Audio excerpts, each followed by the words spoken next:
गत 15 दिन मध्य नयागढ़ सहर में लगातार 3टी चोरी घटन नयागढ़ पुलिस को सफलता। नयागढ़ टाउन थाना पुलिस यह 3टी घटन मुख्य अभियुक्त सह अन्य 2 जन को गिरफ्त कर।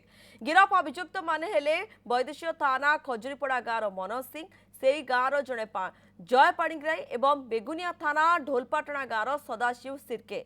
मनोज मुख्य अभियुक्त होता बेले अन्य 2 जन मनोज ठारू चोरी सुना गहना किणुवा पुलिस कही। मनोज नाँ में राज्यर विभिन्न थाना 19टी मामला रही।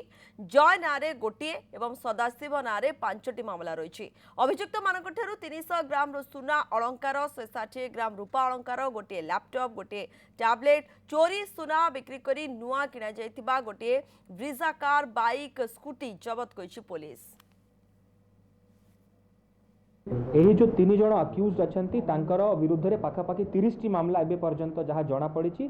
फर्दर आउ जदि किसी थाना केस थी से अंडर इन्वेस्टिगेशन अच्छी। जो 3 जन गिरफ होती जड़े हूँ मुख्य अभियुक्ता और 2 जन रिसीवर अच्छा अन्य एक्यूज जो संपर्क अच्छा बहुत शीघ्र अरेस्ट कर।